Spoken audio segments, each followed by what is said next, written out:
Arko ni Noah. Muling isinalaysay ni Ofelia E. Concepcion, guhit ni Randy Torres, disenyo ni Milton de los Santos. Noong unang panahon, ang lahat ng tao ay naging masama. Pawang masasama ang ginagawa nila.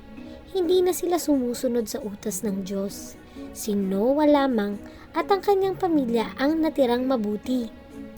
Nagalit ang Diyos kaya sinabi niya kay Noah, Lilipunin ko ang mga tao sapagkat masasama sila.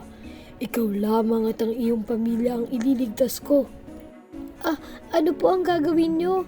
Tanong ni Noah. Magpapaulan ako sa loob ng 40 araw. Kaya gumawa ka ng isang malaking arko.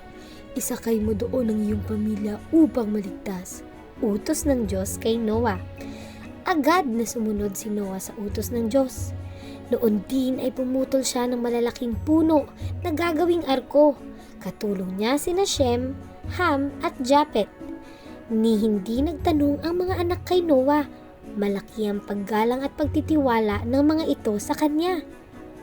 Sinimulan agad nila ang paggawa ng malaking arko. Tumulong rin ang asawa niya at mga manugang. Hindi sila humihinto sa araw at gabi. Gusto nilang matapos agad ang arko ayon sa gusto ng Diyos. Nang magkahugis ang arko, nagtaka ang mga tao. Anong gagawin nyo? Sa napakalaking arkong yan? Usisa ng isang lalaki. Isang buong bayan ba ang sasakay dyan? Nakakalokong tanong ng isa pa. Ipinagawa sa akin ito ng Diyos. Sagot ni Noah. Magkakaroon ng baha sa loob ng 40 araw. Malulunod ang lahat ng masasama at ayaw sumunod sa kanyang mga utos. Kalokohan! Sigaw ng isang lalaki. Hindi ako nagbibiro, wika ni Noah. Ang mabuti pa ay tumulong kayo sa paggagawa ng arko. Sa gayon ay maliligtas kayo sa malaking baha. Anyaya ni Noah.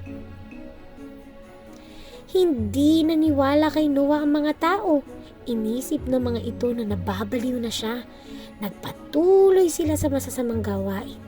Patuloy naman si Noah at ang pamilya niya sa paggagawa ng malaking arko. Muling kinausap ng Diyos si Noah. Magsama ka ng pares ng mga hayop at halaman, isang lalaki at isang babae. Sila ang pagsisimula ng bagong lahi ng hayop at mga halaman matapos ang malaking baha. Gayon nga ang ginawa ni Noah. Pinasakay niya sa arko ang tig-isang pares ng mga hayop. Isang babaeng pusa at isang lalaking pusa. Gayon din sa baboy, usa, kambing, manok, palaka at lahat ng uri ng hayop. Naisakay sa arko ang lahat ng uri ng hayop at mga halaman. Pagkatapos noon ay si Noah na at ang kanyang pamilya ang sumakay sa arko. Ang Diyos na ang nagsara ng malaki nitong pinto. Nang maisara ng Diyos ang pinto ng arko ay nagsimulang dumilim ang kalangitan. Nagtago ang ulap at nagkubli ang araw. Nagkaroon ng malalakas na kulog at kidlat. Nagsimulang umulan. Mahina iyon sa simula pero lumakas. Nang lumakas, hindi pa rin nag-alala ang mga tao. Patuloy sila sa pagsasaya at sa masasamang mga gawain. Uminom tayo! Sigaw nila. Umapaw ang mga ilog sa lakas ng ulan. Lumaki ang tubig sa lahat ng lugar. Nakadama ng takot ang mga tao. Mabilis ang pagtaas ng tubig! Sigaw ng isang lalaki. Bumabaha na! Sigaw ng isa pa. Habang nagkakagulo ang mga tao, si Noah ay payapang kumakain. Hindi sila magugutom kahit tumagal ang baha.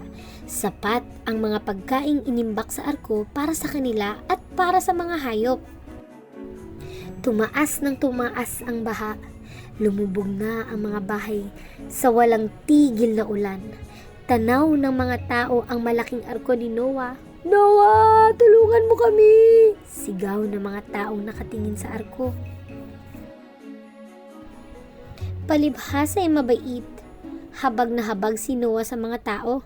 Dinig nila ang mga sigaw na humihingi ng tulong. Mamamatay sila, anang asawa niya. wala tayong magagawa. Malungkot si Noah. Nagpatuloy sila sa masamang gawain kaya nagalit ang Diyos. Paliwanag ni Noah. Umulan ng 40 araw at gabi. Wala iyong tigil. Pati ang pinakamataas na bundok sa daigdig ay lumubog sa malaking baha. Walang natirang buhay sa lupa, maging tao o hayop man. Ang tanging nakaligtas sa malaking baha ay ang pares-pares ng hayop at halaman. Si Noah, ang kanyang asawa, mga anak at mga manugang ay iniligtas din ng Diyos sa malaking baha. Sa simula pa lang kasi ay mabubuti na ang pamilya ni Noah. Lagi silang sumusunod sa nais ng Diyos.